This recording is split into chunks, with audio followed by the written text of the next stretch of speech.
एक घने जंगल में पायरो नाम का एक विशाल और शक्तिशाली अजगर साम्राज्य पर शासन करते हुए शांति से रहता था।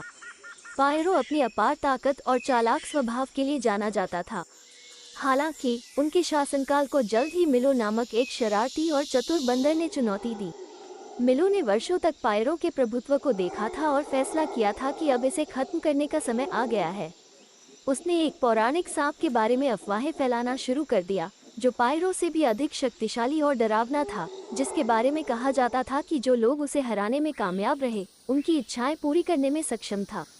अफवाह तेजी से पायरो के कानों तक पहुंची और उसका अहंकार भड़क गया। अपनी सर्वोच्चता साबित करने के लिए दृढ़ संकल्पित, पायरो इस पौराणिक सांप को खोजने के लिए निकल पड़ा। रास्ते में उसे विभिन्न चुनौतियों का सामना करना पड़ा, जैसे खतरनाक इलाके को पार करना और अन्य प्राणियों से लड़ना, जबकि सतर्क मिलो उसका पीछा कर रहा था।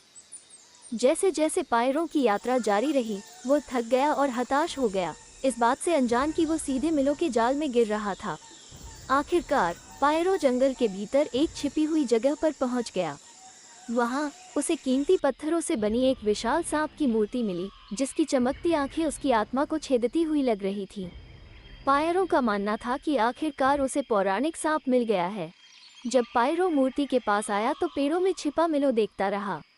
जैसे ही पायरो अपनी इच्छा पूरी करने वाला था, मिलो पेड़ों से नीचे कूद गया और सच्चाई का खुलासा किया। पौराणिक सांप पायरो को धोखा देने के लिए मिलो द्वारा रची गई एक विस्तृत धोखाधड़ी से ज्यादा कुछ नहीं था। क्रोधित और अपमानित होकर पायरो मिलो पर झपटा, लेकिन फुर्तीले बंदर ने उसे हर मोड़ पर मात दे दी। मिलो ने पायरो पर ताना मारा, उसे उसके अहंकार की याद दिलाई और बताया कि कैसे उसे सत्ता की अपनी इच्छा से हेरफेर किया गया था। पराजित और हतोत्साहित, पायरो फिसलकर दूर चला गया। उसकी एक बार अटूट भावना टूट गई। शक्तिशाली अजगर को नीचे गिराने और जंगल में संतुलन बहाल करने की अपनी योजना में विजयी होकर मिलो अपने पेड़ की चोटी पर लौट आया। और इसलिए चतुर बंदर ने साबित कर दिया कि सच्ची ताकत शारीरिक शक्ति में नहीं, बल्कि बुद्धि और चालाकी में निहित है।